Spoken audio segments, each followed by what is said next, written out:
Ganito dapat ang setup ng inyong room. Ang room na ito ay may sukat lamang na 11 metro kwadrado.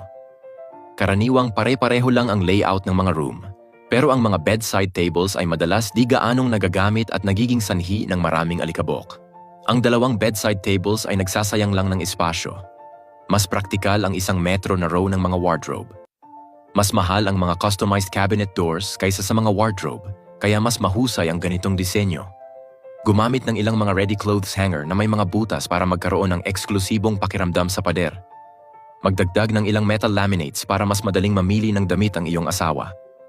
Tingnan mo ang dami ng kapasidad nito. Tandaan na mag-iwan ng espasyo para sa mahabang palda ng iyong asawa. Marami ring storage space sa itaas. Gumawa ng 3 malalaking drawer sa ibaba para madaling ma-access na underwear at medyas ninyong dalawa. Magdagdag ng storage space sa itaas gamit ang perforated board. Pag-uwi mo, pwede mong isabit ang iyong mga isinuot. Ikabit ang plaster line sa paligid para ma-closed ito at gumamit ng gauze curtains para ma-isolate ang alikabok na lumilikha ng isang hiwalay na cloakroom. Ito ay nagpapanatili ng kalinisan sa kwarto at nagpapasaya sa iyong asawa araw-araw. Pagkatapos, gumamit ng galvanized square steel. Manghiram ng maraming screws sa iyong kapitbahay at i-fasten ito ng mahigpit sa pader. Takpan ito ng environment-friendly na wood veneer at isang rib rack na mahangin. Ilagay ang isang malambot na mattress para sa komportabling pagtulog. Magdagdag ng isang malambot na unan sa likod ng kama.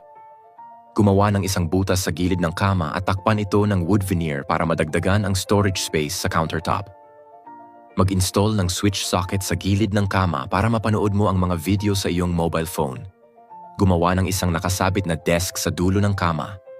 Palawigin ang countertop hanggang sa windowsill para mas malawak ito. Tandaan na gupitin ang isang bilugan na sulok sa posisyong ito. Magdagdag ng isang row ng mga nakasabit na cabinet sa itaas nito.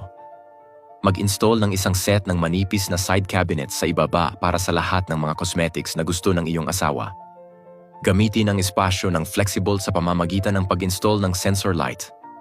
Itabi ang lahat ng maliliit na gamit sa pag-aaral at office supplies sa isang key drawer sa countertop.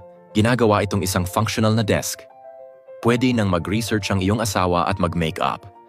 Mag-install ng isang nakasabit na sweeping robot sa ilalim para sa convenient na paglilinis. Ang kama ay dinisenyo na sapat ang lapad para hindi mahulog o makatama.